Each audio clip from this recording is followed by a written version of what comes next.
नमस्कार दोस्तों, मैं हूं काली बिल्ली। आप सुन रहे हैं हॉरर स्टोरी मेरी जुबानी मेरी कहानी।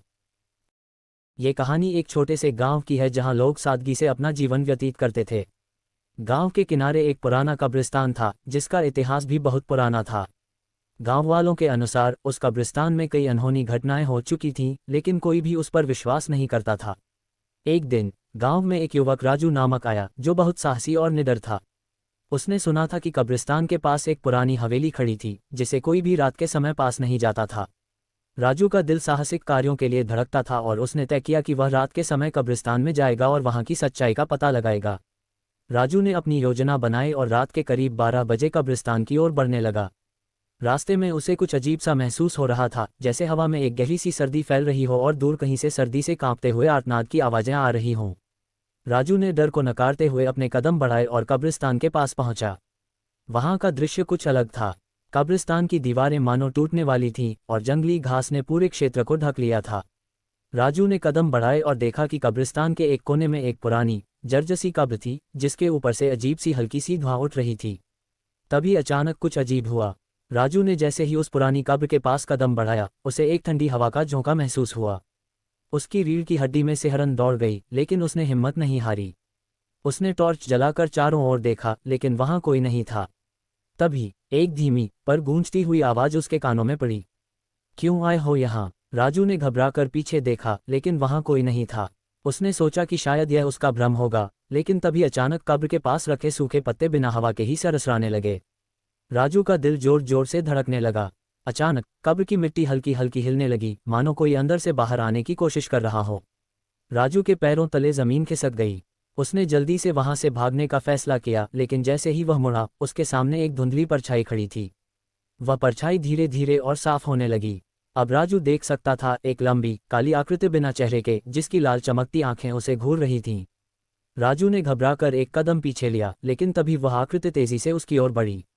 एक भयानक चीख पूरे कब्रिस्तान में गूंज उठी और अगले ही पल चारों ओर अंधेरा छा गया। अचानक पूरे कब्रिस्तान में घना अंधेरा छा गया। राजू की टॉर्च भी बुझ गई। उसकी सांसें तेज चलने लगीं। वह कुछ देख नहीं पा रहा था, लेकिन उसे महसूस हुआ कि कोई उसके बहुत करीब है। तभी ठंडी हवा के साथ एक फुसफुसाहट उसके कानों में गूंजी। तुम्हें यहाँ नहीं आना चाहिए था। राजू की रीढ़ में सिहरन दौड़ गई। उसने हिम्मत जुटाकर धीरे धीरे पीछे हटना शुरू किया, लेकिन जैसे ही उसने एक कदम पीछे रखा, उसके पैर किसी चीज से टकरा गए और वह जमीन पर गिर पड़ा। अब वह साफ साफ देख सकता था, सामने वही बिना चेहरे वाली काली आकृति खड़ी थी, जिसकी लाल चमकती आंखें उसे घूर रही थीं। राजू ने पूरी ताकत से वहां से भागने की कोशिश की, लेकिन उसके पैर भारी हो गए थे, जैसे किसी ने उन्हें जकड़ लिया हो। अचानक वह आकृति हवा में उठी और तेजी से राजू की ओर बढ़ने लगी। राजू ने डर के मारे जोर से चीखी, लेकिन उसकी आवाज उसके गले में ही घुट गई। तभी अचानक, राजू उठ, क्या हुआ तुझे? राजू ने आंखें खोलीं। वह अपने कमरे में था। उसका दोस्त रामू उसे झकझोर रहा था। क्या हुआ? तू इतना पसीने पसीने क्यों हो रहा है? रामू ने पूछा। राजू ने इधर उधर देखा। वह अपने घर में ही था। क्या ये सपना था? राजू ने खुद से सवाल किया। लेकिन तभी उसकी नज़र अपने पैरों पर पड़ी। उन पर ताज़ी मिट्टी लगी हुई थी और एक तरफ सूखे पत्ते चिपके हुए थे। राजू के पैरों पर लगी ताज़ी मिट्टी और सूखे पत्ते देखकर उसकी सांसें थम गईं। अगर यह सपना था, तो उसके पैरों पर यह मिट्टी कैसे आई? रामू ने उसकी हालत देखकर घबराते हुए पूछा। क्या हुआ राजू? तू इतना डरा हुआ क्यों लग रहा है? राजू कुछ बोल नहीं पाया। उसकी आंखों के सामने कब्रिस्तान की वो भयानक छवि तैर रही थी, वह काली परछाई, लाल चमकती आंखें और वो फुसफुसाती आवाज। उसे यकीन हो गया कि जो कुछ भी हुआ, वह सिर्फ सपना नहीं था। थोड़ी देर बाद राजू ने खुद को संभाला और रामू को सारी बात बताई। ये सुनकर रामू का चेहरा भी सफ़ेद पड़ गया। रामू ने धीरे से कहा, मुझे लगता है कि तुझे कुछ मिला है वहां से, कुछ ऐसा जो तुझे नहीं छूना चाहिए था। राजू का दिमाग तेजी से सोचने लगा। उसने कब्रिस्तान में जाते समय कुछ छुआ तो नहीं था, लेकिन तभी उसे याद आया वो पुरानी जर्जर कब्र जिससे हल्का धुआं उठ रहा था। शायद मेरी मौजूदगी से किसी आत्मा की शांति भंग हुई हो, राजू ने खुद से कहा। रामू ने गंभीर स्वर में कहा, हमें गांव के पुजारी से मिलना चाहिए। वो ही कुछ बता सकते हैं। राजू को यह विचार सही लगा। दोनों बिना समय गंवाए गांव के पुराने मंदिर पहुंचे, जहां पुजारी बाबा धूनी रमाए बैठे थे। जैसे ही राजू और रामू ने उन्हें पूरी कहानी सुनाई, बाबा ने अपनी आंखें खोली और गंभीर स्वर में बोले, बेटा, तुमने बहुत बड़ी भूल कर दी है। वो कब्रिस्तान आम जगह नहीं है। वहां एक शापित आत्मा कैद है, जो सालों से किसी की तलाश में थी। राजू ने घबराकर पूछा, किसकी तलाश में बाबा? बाबा ने गहरी सांस लेते हुए कहा, जिसने भी उस कब्र को छू लिया वो उसकी तलाश का हिस्सा बन जाता है। राजू और रामू के रोंगटे खड़े हो गए। बाबा ने आगे कहा, अगर इस आत्मा को समय रहते शांत नहीं किया गया तो ये तुम्हें अपने साथ खींच ले जाएगी। राजू के पैरों तले जमीन खिसक गई। क्या वह अब इस श्राप से बच पाएगा? पुजारी बाबा की बात सुनकर राजू और रामू की रूह कांप उठी। राजू ने घबराते हुए पूछा, बाबा मैं अब क्या करूं? क्या कोई तरीका है इस आत्मा से बचने का? बाबा ने गहरी सांस ली और बोले, हाँ, लेकिन इसमें बहुत खतरा है। आत्मा को शांत करने के लिए तुम्हें उसी कब्रिस्तान में दोबारा जाना होगा और एक विशेष अनुष्ठान करना होगा। राजू के माथे पर पसीने की बूंदें छलक आईं। जिस जगह से वह किसी तरह जान बचाकर लौटा था अब उसे वहीं जाना था। रामू ने चिंतित होकर पूछा, बाबा ये अनुष्ठान कैसे होगा? बाबा ने एक तांत्रिक धागा निकाला और राजू को देते हुए कहा, रात के ठीक 12 बजे इस धागे को उस कब्र पर बांधना होगा जहां से तुमने आत्मा को छेड़ा था। लेकिन याद रहे, अगर आत्मा तुम्हें देख ले तो तुम्हारे पास बचने का कोई रास्ता नहीं रहेगा।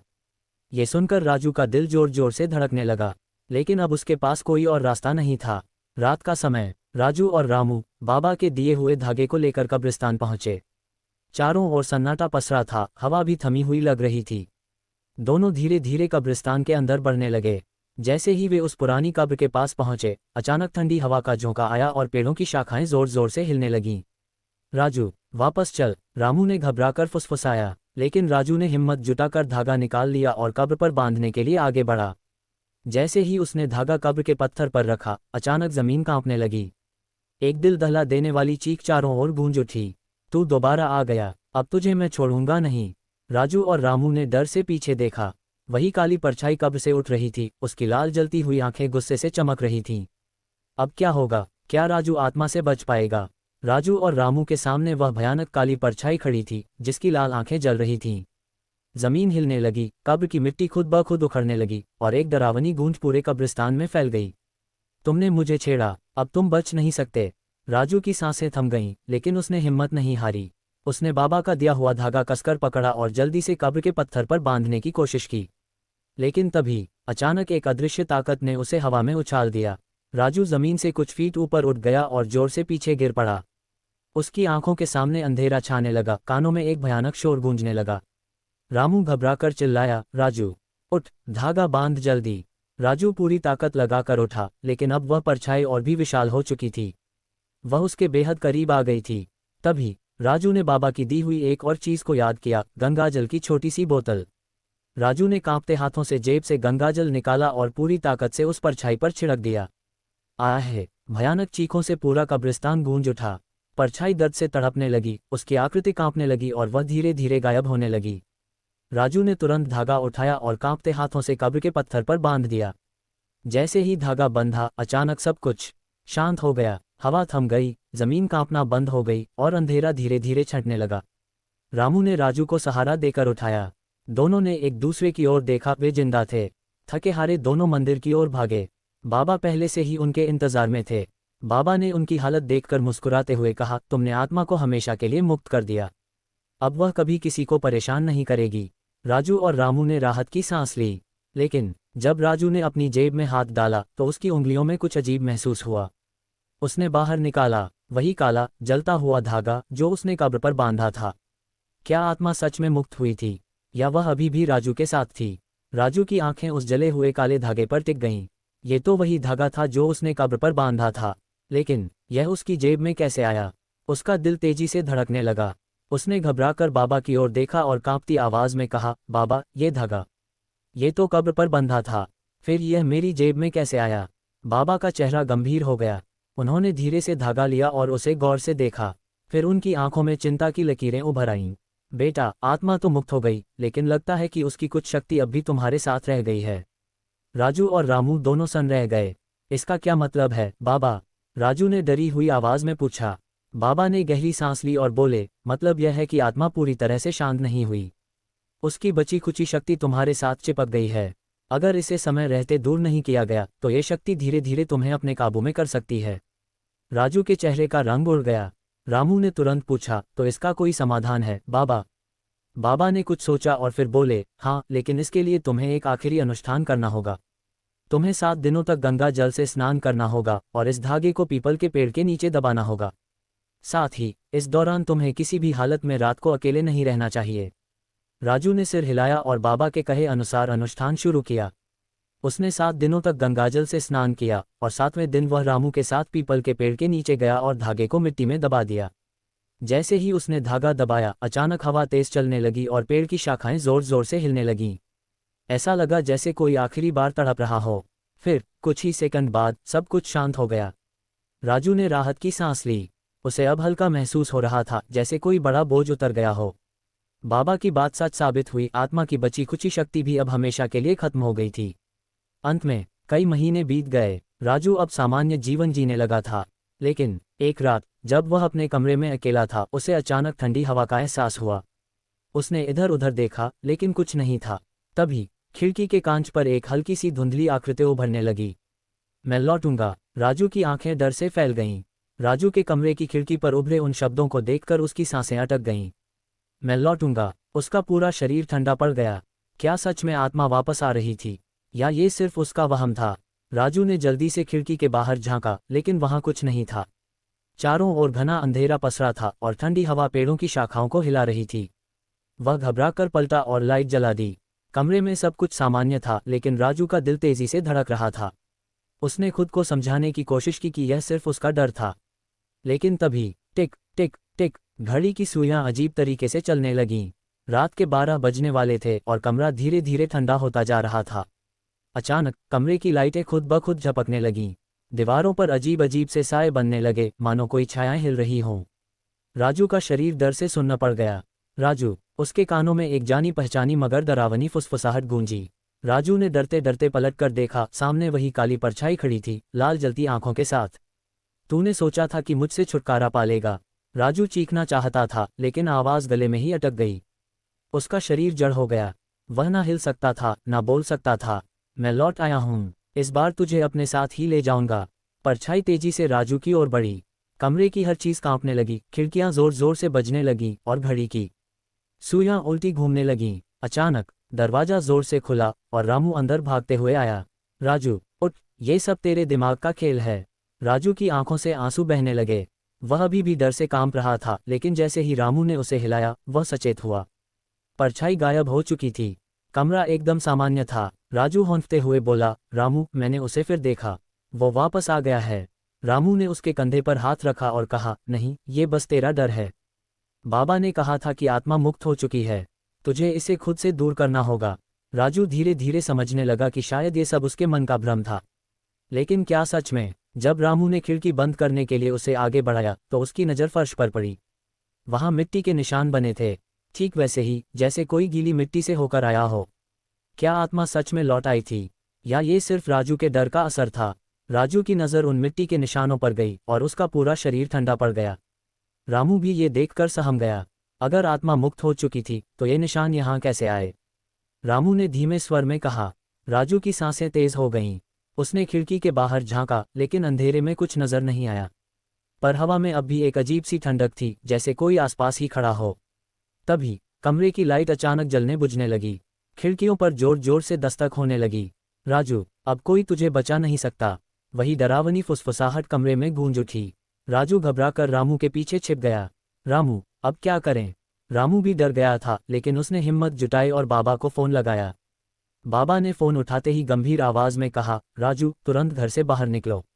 आत्मा अभी पूरी तरह से मुक्त नहीं हुई थी, उसका एक हिस्सा तुझसे जुड़ा रह गया था। तो अब क्या होगा, बाबा? राजू ने कांपती आवाज में पूछा। बाबा बोले, अब सिर्फ एक ही रास्ता है, तुझे उस आत्मा से आखिरी बार आमने सामने होना पड़ेगा और उसे हमेशा के लिए रोकना होगा। कैसे? उस कब्रिस्तान में वापस जाकर, जहां से सब शुरू हुआ था। राजू का दिल डूब गया। क्या वह फिर से वहां जाएगा? लेकिन अब और कोई रास्ता नहीं था। कब्रिस्तान में आखिरी जंग। रात के 2 बजे राजू, रामू और बाबा कब्रिस्तान पहुंचे। चारों ओर घना अंधेरा था और हल्की हल्की ठंडी हवा चल रही थी। बाबा ने मंत्र पढ़ना शुरू किया और गंगाजल चारों ओर छिड़क दिया। तभी तुम फिर आ गए। एक भयानक चीख गूंजी और जमीन कांपने लगी। वही काली परछाई कब्र से उठने लगी, उसकी लाल आंखें जल रही थीं। अब तुम मुझसे नहीं बच सकते। परछाई हवा में लहराने लगी और तेजी से राजू की ओर बढ़ी। बाबा ने जोर से मंत्र पढ़ा और रामू ने गंगाजल आत्मा पर फेंका। आहे! भयानक चीखों के साथ परछाई तड़पने लगी। उसकी आकृति धीरे धीरे फीकी पड़ने लगी। बाबा ने आखिरी मंत्र पढ़ा और मिट्टी में एक पवित्र ताबीज गाड़ दिया। एक जोरदार गड़गड़ाहट हुई और परछाई पूरी तरह से गायब हो गई। चारों ओर शांति छा गई। आत्मा हमेशा के लिए मुक्त हो चुकी थी। अंत में राजू ने चैन की सांस ली। अब उसे महसूस हुआ कि उसके अंदर का डर भी खत्म हो चुका था। बाबा ने कहा, अब यह आत्मा कभी वापस नहीं आएगी, लेकिन याद रखना, कभी भी किसी अनजान ताकत को ललकारना नहीं चाहिए। राजू और रामू ने सिर झुकाकर बाबा का धन्यवाद किया और फिर वे हमेशा के लिए उस भयावह अतीत को पीछे छोड़कर लौट गए। क्या सच में अंत हुआ? राजू और रामू ने बाबा का धन्यवाद किया और राहत की सांस ली। अब सब कुछ सामान्य लग रहा था। आत्मा मुक्त हो चुकी थी और कब्रिस्तान फिर से शांत हो गया था। वे दोनों गांव लौट आए और सोने चले गए। राजू को पहली बार इतनी गहरी नींद आई, लेकिन सुबह 3 बजे राजू अचानक घबराकर उठ बैठा। उसका दिल जोरों से धड़क रहा था और शरीर पसीने से भीगा हुआ था।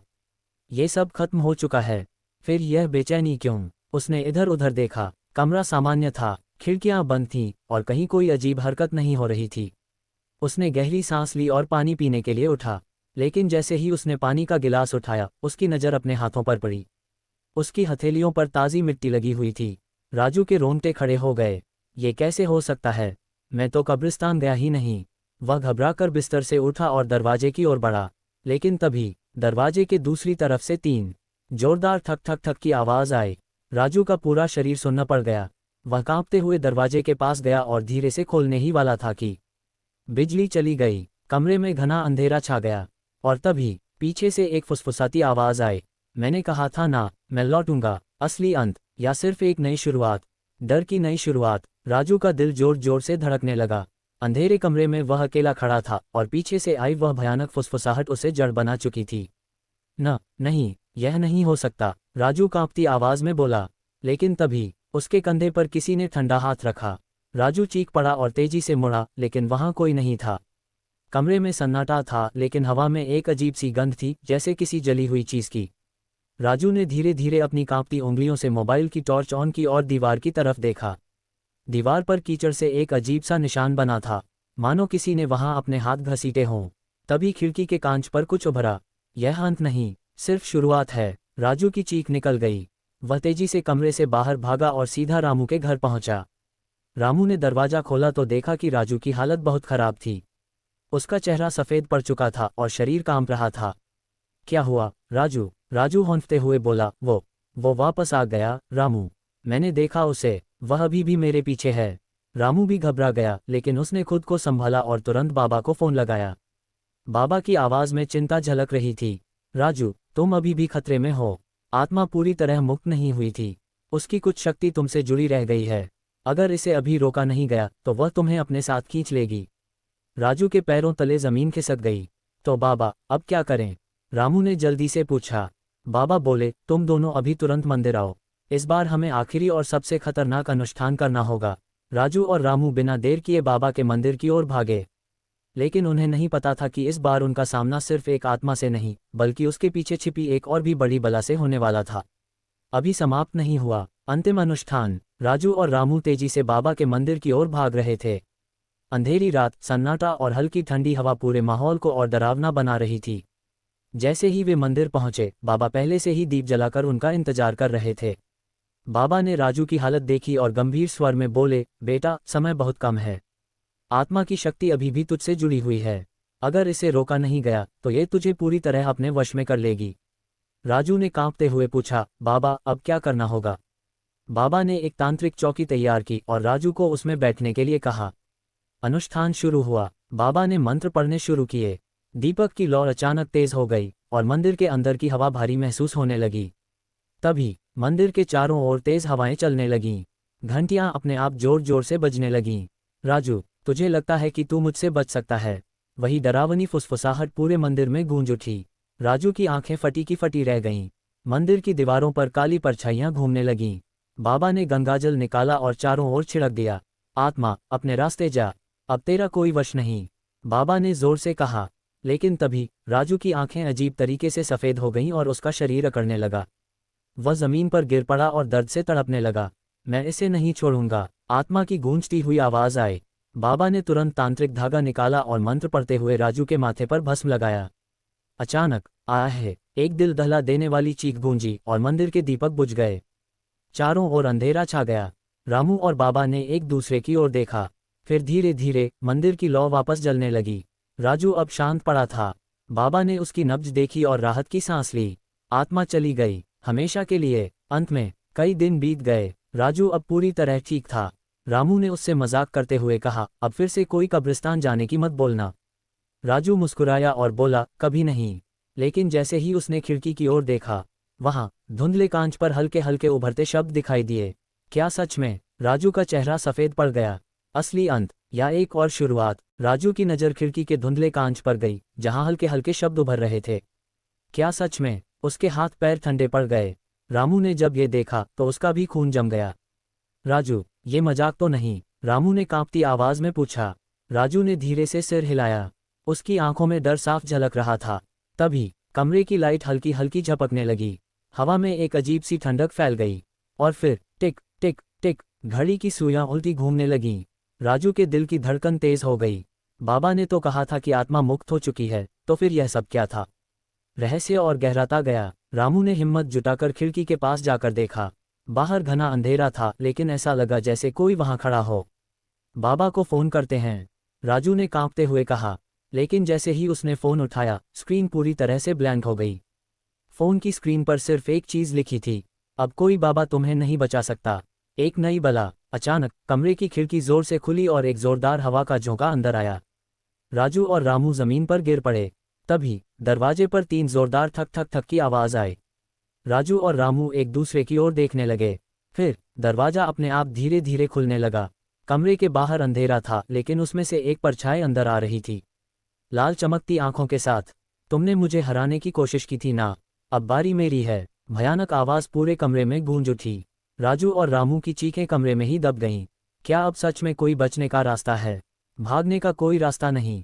दरवाजा धीरे धीरे खुला और वह काली परछाई अंदर आ गई।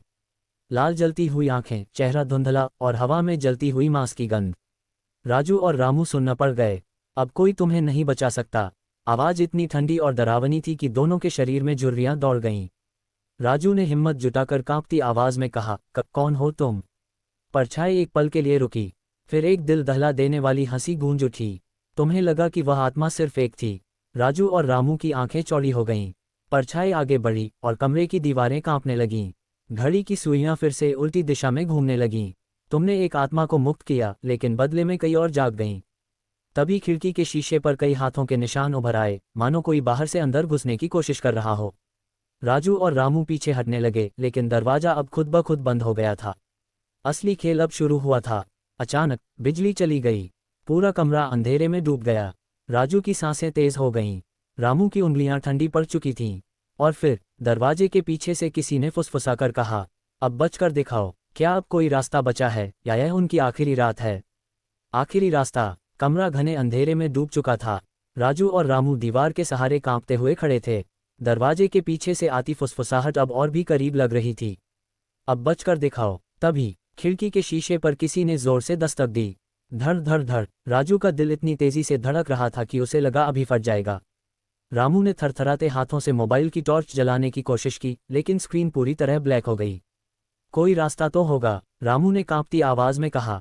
लेकिन तभी दरवाजा जोर से खुल गया और सामने वही काली परछाई खड़ी थी। लाल जलती आंखें, लहराते बाल और गले से आती अजीब गड़गड़ाहट। राजू चीख भी नहीं पाया। रामू की आवाज गले में ही घुट गई। परछाई ने हाथ उठाया और हवा में कुछ लिखा। ये सिर्फ शुरुआत है। अचानक राजू को बाबा की बात याद आई।